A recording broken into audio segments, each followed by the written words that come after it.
So మూడో దఫా చర్చలకు ఉన్నటువంటి ప్రధాన ఎజెండా ధర్మేంద్ర ప్రధాన్ రాజీనామా. సో ఈ ధర్మేంద్ర ప్రధాన్ రాజీనామా చేశారు కాబట్టి ఇక కాక్రోచ్ జనతా పార్టీ దీనికి ఖచ్చితంగా ప్రభుత్వానికి ధన్యవాదాలు తెలిపే అవకాశం ఉంది. అలాగే సంస్కరణలకు దిశగా కేంద్ర ప్రభుత్వం వేస్తున్నటువంటి అడుగులకు ఇప్పటికే దానికి సంబంధించినటువంటి విషయాలపైన కూడా కేంద్ర ప్రభుత్వం సానుకూలంగా ముందుకు కదులుతుంది, సానుకూలంగా ముందుకు వెళ్తుందని చెప్పి ఇప్పటికే కేంద్ర ప్రభుత్వం కూడా కాక్రోచ్ జనతా పార్టీ వీరు కూడా క్లియర్ గా దానికి సంబంధించినటువంటి కాక్రోచ్ జనతా పార్టీకి సంబంధించినటువంటి ప్రతినిధులు కూడా ప్రకటించినటువంటి సందర్భం చేశాం.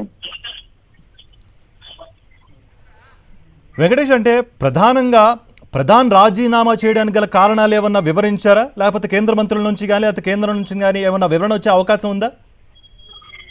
దాదాపు 2 పేజీల లేఖను ఆయన తన ట్విట్టర్ లో పెట్టారు. సో క్లియర్ గా గత 4 దశాబ్దాల నుంచి చేస్తున్నటువంటి 4 దశాబ్దాల నుంచి మొత్తం పూర్తిగా హిందీలో ఆయన రాజీనామా లేఖ ఉంది. సో దీనికి సంబంధించి క్లియర్ గా ఆయన ఈ మొత్తం వ్యవహారాన్ని నీట్ పరీక్ష పేపర్ లీక్ ఆ తర్వాత తాము తీసుకుంటున్నటువంటి చర్యలన్నిటిని కూడా అందులో వివరించారు. సో ఆ చర్చలకు సంబంధించినటువంటి అంశాలన్నీ ప్రభుత్వం తరఫున నీట్ రీపరీక్ష నిర్వహించడం, అలాగే ఈ పరీక్షను సక్సెస్ఫుల్ గా నిర్వహించి ఆ తర్వాత రీటెస్ట్ లో కూడా 22 లక్షల మంది పాల్గొనడం, అలాగే వెంటనే రిజల్ట్స్ అని కూడా ప్రకటించారు. సో విద్యార్థుల యొక్క విద్యా సంవత్సరాన్ని కూడా నష్టపోకుండా తాము అన్ని రకాల చర్యలు తీసుకున్నటువంటి విషయాలన్నిటి కూడా అందులో వివరిస్తూ తన రాజీనామా చేస్తున్నట్టుగా ఇందులో ప్రకటించారు.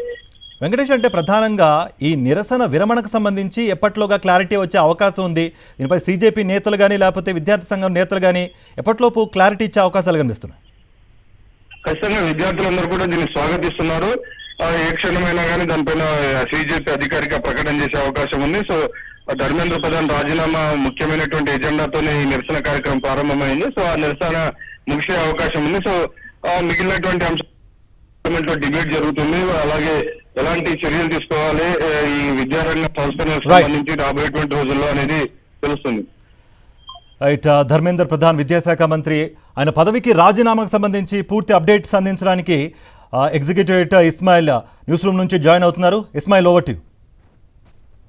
ఏదైతే సీజేపీ ఉందో, కాక్రోచ్ జనతా పార్టీ ఒక ఉద్యమాన్ని ఆందోళన స్టార్ట్ చేసిందో దానికి సంబంధించినటువంటి ప్రధానమైనటువంటి డిమాండ్ ఈరోజు పూర్తయింది అనుకోవచ్చు. ఈరోజు కేంద్ర విద్యాశాఖ మంత్రి అదేవిధంగా ధర్మేంద్ర ప్రధాన్ ఎవరైతే ఈ మొత్తం ఆందోళన ఎవరి కోసమే జరుగుతుందో ఆయన తన రాజీనామాకు సంబంధించినటువంటి పత్రాన్ని ఇచ్చారు.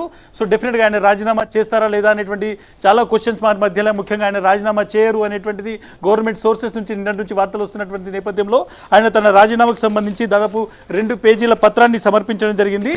నేను గత 4 దశాబ్దాలుగా విద్యార్థి ఉద్యమాల్లో ఉన్నాను, విద్యార్థులకు సంబంధించినటువంటి సమస్యలు నాకు తెలుసు అనేటువంటి ఒక మాటతోని హిందీలో ఉన్నటువంటి తన రిజిగ్నేషన్ పేపర్ ఆయన విడుదల చేయడం జరిగింది. ముఖ్యంగా ఆయన చాలా విషయాలను జంతర్ మంతర్ దగ్గర జరుగుతున్నటువంటి ఆందోళనకు సంబంధించి రాశారు. అదేవిధంగా భారత యువశక్తి ఏదైతే ఉందో అది పూర్తిగా తన చదువుల మీద కాన్సన్ట్రేట్ చేయాలి అనేటువంటి మాటలు ఇక్కడ రాశారు. అదేవిధంగా ఆయన రాసినటువంటి కొన్ని మాటలు నేను హిందీలో ఉన్నాయి చెప్పేటువంటి ప్రయత్నం చేస్తాను. పిछले 10 दिनों का घटनाक्रम देखकर मेरा मन दुखी है. यह मेरे लिए व्यक्तिगत प्रतिष्ठा का विषय नहीं है. भारत की युवा शक्ति ही इस देश की असली ताकत है. देश की युवा शक्ति को भ्रम के कुचक्र के फसने नहीं देंगे, यही मेरा సంకల్ప है. అంటే గత 10 రోజుల నుంచి జంతర్ మంతర్కి సంబంధించినటువంటి చోట్ల ఆందోళన జరుగుతున్నటువంటివి ఏదైతే ఉందో అది చూసిన తర్వాత నా మనసు తీవ్ర ఆందోళనకు గురైంది. కొంతమంది ఈ భారత యువశక్తిని, భారత్కు సంబంధించినటువంటి యువకులను తప్పుదారి పట్టించేటువంటి ప్రయత్నం చేస్తున్నారు, దీన్ని వేరే దారిలోకి తీసుకెళ్లేటువంటి ప్రయత్నం చేస్తున్నారు. అది నాకు నచ్చలేదు అనేటువంటి విషయం కూడా ఆయన ఇక్కడ క్లియర్గా చెప్పడింది. मैं आदरणीय प्रधानमंत्री जी के मार्गदर्शन, विश्वास और निरंतर सहयोग के लिए हार्दिक कृतज्ञता व्यक्त करता हूं. साथ ही मंत्रिपरिषद के अपने सभी सम्मानित सहयोगी, मंत्रालय के अधिकारियों को एवं कर्मचारियों तथा उन सभी व्यक्तियों को भी आभार व्यक्त करता हूं जिनके साथ मुझे कार्य करने का सौभाग्य प्राप्त हुआ. అంటే ప్రధానమంత్రితో సహా తన మంత్రిమండలికి కూడా కృతజ్ఞత తెలియడం జరిగింది. అదేవిధంగా లాస్ట్ లైన్ ఇంపార్టెంట్ లైన్ చెప్తాను. करियर बनाने पर फोकस करें, इसी बात पर विचार करते हुए मैंने अपना त्यागपत्र माननीय प्रधानमंत्री जी को भेज दिया है. అంటే విద్యార్థులు ఎవరైతే ఆందోళన చేస్తున్నారో వాళ్ళు తమ కెరీర్ మీద ఫోకస్ చేయాలి.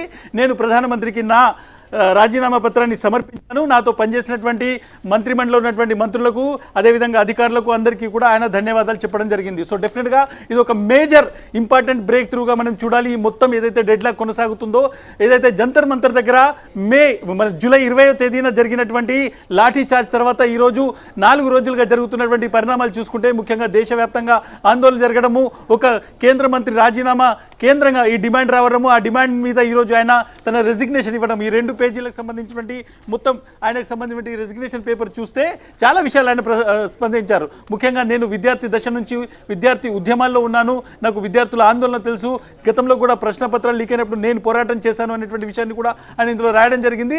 బట్ ఓవరాల్గా భారతీయుల యువశక్తిని, భారతీయుల్లో ఉన్నటువంటి యువతను కొంతమంది తప్పుదారి పట్టించేటువంటి కుట్ర చేస్తున్నారు. ఈ కుట్రలో భాగం కాకూడదు, ఈ కుట్రను ఇంకా ముందుకు కొనసాగించకూడదు అనేటువంటి ఉద్దేశంతో నేను ఇమీడియట్గా నా రాజీనామా పత్రాన్ని ప్రధానికి పంపిస్తున్నాను అనేటువంటి విషయాన్ని చెప్పడం జరిగింది. సో డెఫినెట్గా చాలా విషయాలు ఉన్నాయి. ఈ విషయాలకు సంబంధించి మనం చూసుకుంటే గత 2-3 రోజుల నుంచి చూస్తే నిజంగానే ఇది కాక్రోచ్ జనతా పార్టీ స్టార్ట్ చేసిన ఉద్యమం అయినప్పటికీ ఇందులో అన్ని వర్గాల ప్రజలు, ముఖ్యంగా పొలిటికల్ పార్టీస్ కంపల్షన్తో ఇందులోకి వచ్చినటువంటి పరిస్థితి కనిపించింది. బట్ దేశవ్యాప్తంగా, అది ముంబై కావచ్చు, అది బెంగళూరు, హైదరాబాద్, విజయవాడ, ప్రతి చోట కూడా విద్యార్థులు పెద్ద ఎత్తున ఈ ఆందోళనకు సపోర్ట్ చేసినటువంటి పరిస్థితి కనిపించింది. ఈ ఆందోళనలో కదిలి వచ్చినటువంటి సిచ్యువేషన్ కనిపించింది. ప్రధాని నరేంద్ర మోదీ డైరెక్ట్గా రీల్స్ రిలీజ్ చేసి ఇన్స్టాగ్రామ్లో డైరెక్ట్గా యువతతో కనెక్ట్ అయ్యేటువంటి ప్రయత్నం చేశారు.